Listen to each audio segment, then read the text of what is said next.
Todos veem minha tela? Perfeito.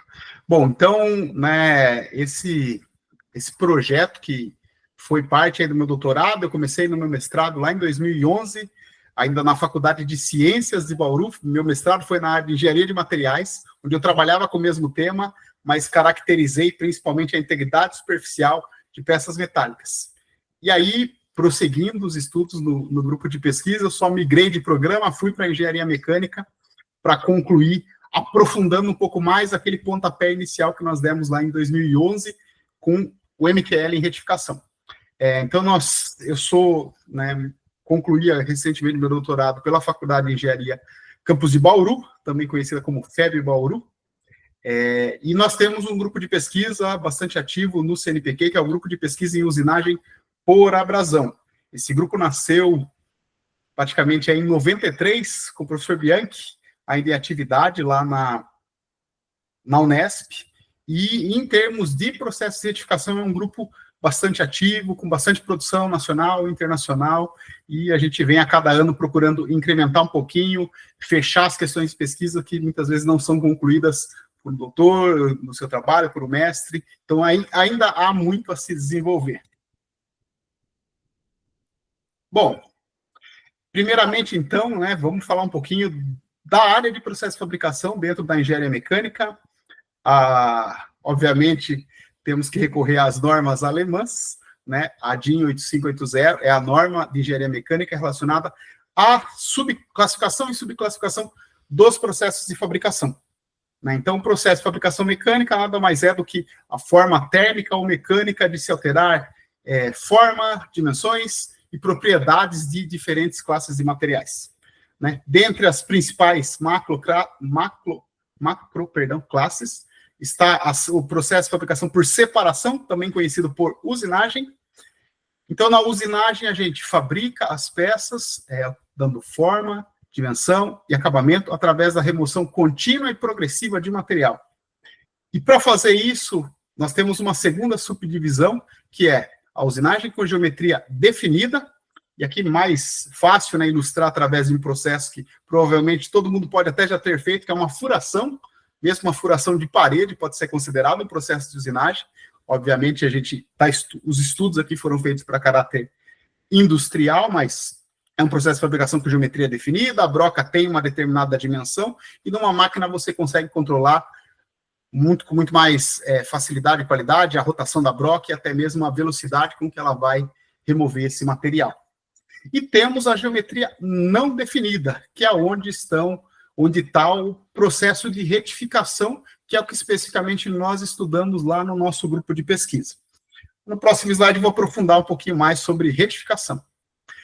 Trago aqui essa primeira imagem porque, nos períodos pré-históricos, podemos dizer que o homem primitivo, para a produção de suas ferramentas de caça, usava um processo de usinagem com geometria não definida.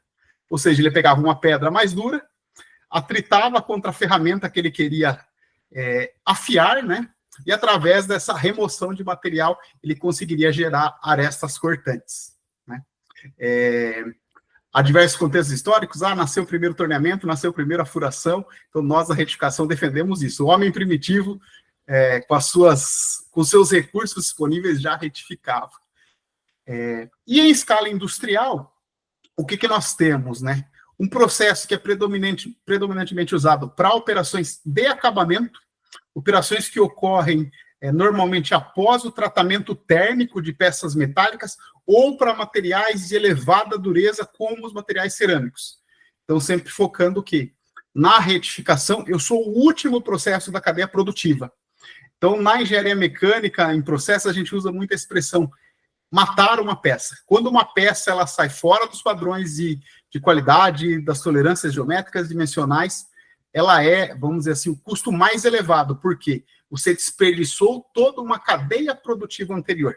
Então, é um processo de alta precisão, um processo extremamente sensível, em termos de... As dilatações podem influenciar, o calor excessivo, que é natural desse processo, ele influencia muito nesse acabamento.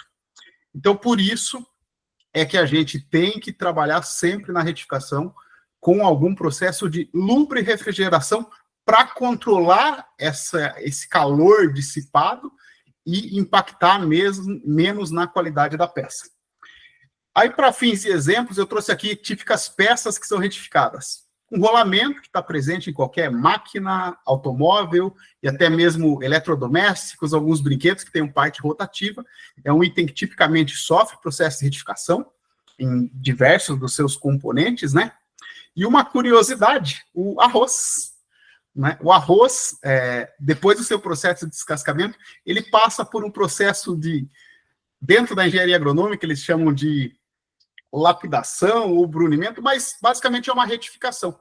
Então tira todas as imperfeições superficiais, dá aquele formato, os grãozinhos todos do mesmo tamanho. Então é feito por um processo abrasivo. Para a retificação acontecer, existe a peça mecânica, que está em trabalho, e a ferramenta de corte, que nós normalmente chamamos de rebolo. Né? E um rebolo, ele é uma junção de um grão abrasivo, que normalmente é um componente cerâmico, um ligante, que pode ser um material polimérico ou um composto diferenciado, que vai unir essas partículas duras cerâmicas, que são responsáveis pela remissão do material, e as porosidades. Né?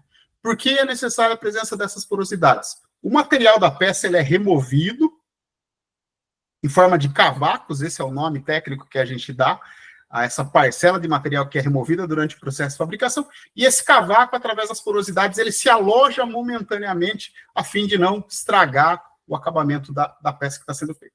E por que nós dizemos que a retificação é um processo de usinagem com geometria não definida? Porque no exato momento de corte, a cada instante, a geometria do grão abrasivo que está em contato com a peça formando o cavaco, ela muda. Né? Os rebolos, eles têm um processo também, né, de autoafiação, à medida que um determinado grão abrasivo começa a se desgastar pelo tamanho atrito que ele sofre com a peça, ele também vai se desprendendo durante o processo do rebolo. Então, em sequência, né, pensando principalmente nessa questão dos impactos térmicos que o calor excessivo da retificação e dos processos abrasivos pode gerar na peça, nós utilizamos sempre fluidos de corte para lubra e refrigeração. Fluidos de corte nada mais são do que misturas, óleos sintéticos integrais, óleos semissintéticos, mas usados com muito mais frequência as chamadas emulsões, que são uma mistura, óleo-água, mais adiante a gente vai esclarecer um pouquinho mais essa mistura, despejados em abundância na região de corte para ter as funções de lubre-refrigeração. Né? Então, ele resfria o calor excessivo através das propriedades refrigerantes da água e lubrifica, reduzindo o atrito através das propriedades lubrificantes dos óleos presentes. Mas um problema com os fluidos de corte. Eles têm alto custo para aquisição, manutenção e principalmente descarte. Né? Você está falando de um conteúdo, né, um fluido altamente contaminado depois que você finaliza o processo de fabricação. Obviamente que nas máquinas existe um reservatório e esse fluido recircula durante o processo, mas ele tem uma vida útil que vai ser impactada conforme os aditivos que você coloca para fazer a manutenção e até mesmo as peças que o material que você está retificando ao longo do tempo. Então, dentro do nosso grupo de pesquisa, né, o que principalmente nós fazemos lá? Estudamos retificação para materiais cerâmicos e materiais metálicos. Por que essas duas classes? Porque são normalmente os materiais de elevada dureza que, para componentes industriais, requerem grande precisão mecânica. Né? Utilizamos o que nós chamamos de rebolos superabrasivos, ou seja, diamante sintético para formar aqueles grãos abrasivos, e também um outro composto chamado de CBN, nitreto de boro cúbico, que ele é principalmente usado para retificação de aços, né, ou metais ferrosos, vamos colocar assim. A gente compara os parâmetros de saída, o acabamento superficial, o desgaste da ferramenta, o quanto a gente pode aumentar ou reduzir a taxa de remoção de material por uma técnica ou para outra, aí vem os aspectos tecnológicos. Os custos disso, a partir do momento que eu altero as condições de lubre-refrigeração, como é que isso vai impactar nos meus custos do processo de fabricação? E mais recentemente, essa foi a grande contribuição aí do doutorado, foi encontrar um modelo matemático capaz de calcular quanto a gente está emitindo mais ou menos de carbono pelo fato de usar mais ou menos fluido, comparando a técnica convencional e o chamado MQL. A sigla MQL é Minimum Quantity Lubrication ou mínima quantidade de lubrificação. Tá? Algumas literaturas mais comuns de processos de torneamento, fresamento, furação, também utilizam a terminologia MQF, mínima quantidade de fluido.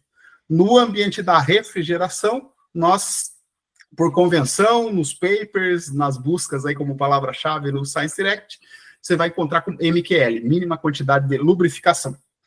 E além de alterar a quantidade de lubrificação usando MQL, nós utilizamos um jato adicional para limpar o rebolo. Daqui a pouco isso já também é mais esclarecido nas figurinhas, acho que fica mais fácil. E para isso a gente testa também se eu remover pouco material, se eu remover mais material, como é que vai ser o comportamento mecânico e os resultados que a gente vai encontrar nesses processos. Bom, por que o fluido de corte tem, então, esse custo tão elevado e por que ele gera tanto esses problemas? As emulsões, como eu disse, que são as mais utilizadas, para você conseguir fazer a separação a nível molecular, água-óleo, surge esse agente chamado emulgador. E esse emulgador, ele é altamente contaminado após o contato humano, vamos colocar assim, cresce em colônia de micro-organismos, bactérias, gera mau odor. Isso traz problema ao usuário que está em contato com esse óleo, que está manuseando as peças, ele pode apresentar problemas de pele, dermatites, problemas do sistema digestivo por inalar os vapores oriundos do processo e também problemas no sistema respiratório. Então, ele é nocivo o ambiente no qual o trabalhador está em contato com um volume muito grande de fluido de corte. E os impactos econômicos, justamente, para adquirir essa substância que é cara, mantê-la por um ciclo de vida maior, depois, principalmente no descarte, a gente tem um impacto que, por exemplo, ao se retificar um material cerâmico, pode representar 50% do custo do processo de retificação, só a aquisição do fluido, para citar alguns exemplos. O MQL, basicamente, ele faz uma substituição da emulsão da água pelo ar comprimido.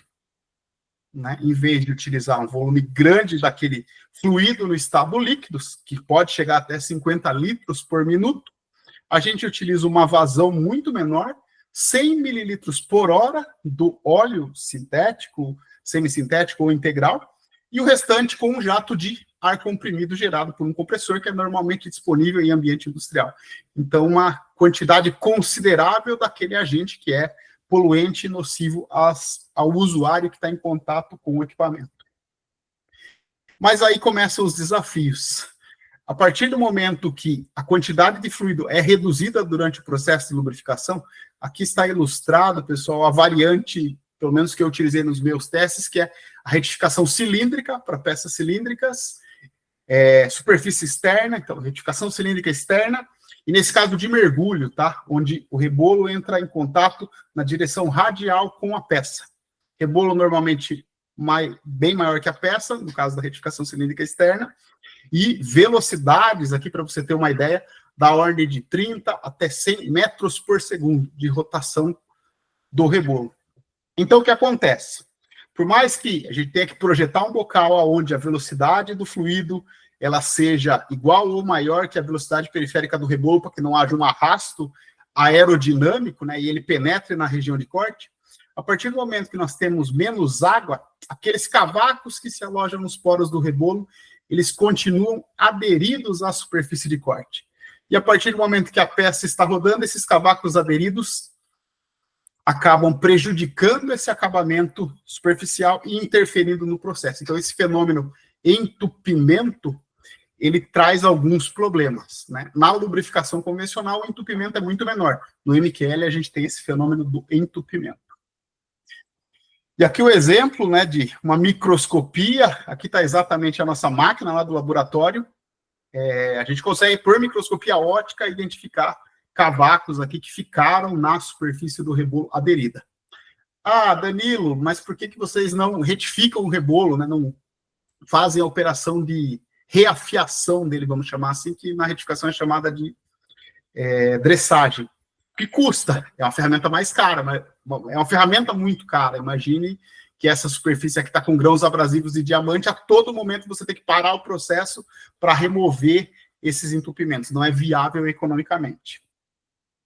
Então, por fim, a alternativa encontrada, a gente tomou por referência um pesquisador canadense à época, em que ele fazia a limpeza do rebolo com jato secundário de fluido de corte. Em termos tecnológicos, melhorava muito o processo, mas continuava o impacto ambiental porque ele mantinha o uso constante de fluido de corte. Então, nós fizemos aí uma proposta de utilizar um jato secundário somente com ar comprimido, com a finalidade de expulsar aqueles cavacos que estavam alojados nos poros e amenizar o fenômeno do entupimento. Danilo, estamos chegando aos 15 minutos. Você Legal. Pode continuar, mas aí nós não teremos tanto tempo para as perguntas. Perfeito. Obrigado pelo aviso do tempo. Bom, então, dentro dos nossos ensaios, né, normalmente o que a gente faz? Compara o método convencional, o método apenas com o MQL e o MQL, aí surgiu mais uma sigla aqui, o jato de limpeza do rebolo, para reduzir esse fenômeno de entupimento. Velocidades de avanço, 3 diferentes velocidades que vão permitir que se removam mais ou menos materiais, e durante a questão do jato de limpeza do rebolo, uma outra variável que foi avaliada foi diferentes posicionamentos em termos de inclinação para esse jato de limpeza. Isso a gente teve uma matriz de 18 ensaios, com muitos testes que foram realizados para gerar repetibilidade e validar cada um dos ensaios. Então, aqui para vocês terem uma ideia, né? Nosso rebolo, nossa peça, o jato MQL, e aqui na parte inferior, onde nós tínhamos espaço na máquina, o jato de limpeza. E esse jato de limpeza, nós tínhamos um ajuste mecânico aqui que era feito, onde nós conseguimos colocar essas 4 condições diferentes de posicionamento do jato de limpeza. Falando, então, dos resultados de custo e emissão de poluentes. Basicamente, quando a gente fala em custos para um processo de certificação, são os custos atrelados à ferramenta, aquisição, manutenção e o desgaste dela estão dentro dessa parcela. Custo do fluido, aquisição, manutenção e descarte. E os custos da energia elétrica de todos os elementos que são inseridos ao processo. Os motores que acionam a bomba, a máquina e também o sistema de lubrifrigeração. Por exemplo, os compressores, né, que a gente utilizou. E na parte de emissão de poluentes, cada elemento que gera energia para o processo tem uma carga, um determinado volume de toneladas de CO2 emitido para ser gerado. E quando eu utilizo o fluido de corte, ele também representa uma parcela bastante significativa em termos de emissão de poluentes. Chegando na parte de resultados, né, eu procurei compilar aqui e colocar os resultados dos principais elementos. Então, algo relacionado a acabamento. A cor roxinha seria o processo convencional, usinagem com fluido em abundância, o mais comum nas indústrias. Quando eu parto só MQL, o azul escuro. E dentre as 4 variações de ângulo de inclinação, percebe-se que essa em verde, ela trouxe valores bem menores para o uso de MQL. Embora superiores aos da retificação com a lubrifrigeração convencional, ele apresenta valores compatíveis a tolerâncias que você pode encontrar no processo de peças certificadas. E apenas para efeito de comparação, percebeu-se que eu posso aumentar a taxa de remoção e esse efeito de uma lubrifrigeração de MQL com jato de limpeza, ele traz valores que seriam adequados ao processo. Outro resultado é em termos de desempenho da ferramenta. Uma das formas que a gente usa na retificação é essa chamada relação G. Relação G é uma relação adimensional entre volume de material removido da peça por volume de ferramenta gasto. Ou seja, quanto maior a relação G, mais eficiente está sendo a ferramenta. Então, quando eu uso bastante óleo, em termos de desgaste da ferramenta, ele reduz muito. Mas, quando eu uso o MQL com o jato de limpeza, eu também apresentei resultados que podem tornar essa técnica aí viável para algumas aplicações. E, por fim, a nossa grande surpresa e o grande trunfo aí desse último projeto realizado foi quando a gente olhou para a parte de custos e principalmente para a emissão de poluentes. O fato de eu eliminar o uso do fluido em abundância faz com que, na técnica MQL, independente de estar com o sistema de limpeza ou sem o sistema de limpeza do rebolo, a gente tenha emissões muito menores, tornando, então, o nosso processo mais sustentável e reduzindo aqueles inúmeros problemas que nós apresentamos à saúde do operador e, principalmente, ao meio ambiente. Como considerações finais, então, né? Os últimos estudos têm apresentado acabamentos superficiais adequados à precisão do processo, redução do desgaste da ferramenta, custos próximos aos dos processos convencionais e, principalmente, uma menor emissão de CO2. Dessa forma, então, a gente considera que retificar usando o MQL é uma alternativa verde que vai ajudar a reduzir o efeito, reduzir o impacto do efeito estufa e também de contribuir com o meio ambiente, com a saúde dos operadores, rumo a um planeta melhor, e essa é a contribuição que dentro da engenharia mecânica a gente consegue trazer para o ambiente. Obrigado e estou aberto agora para perguntas.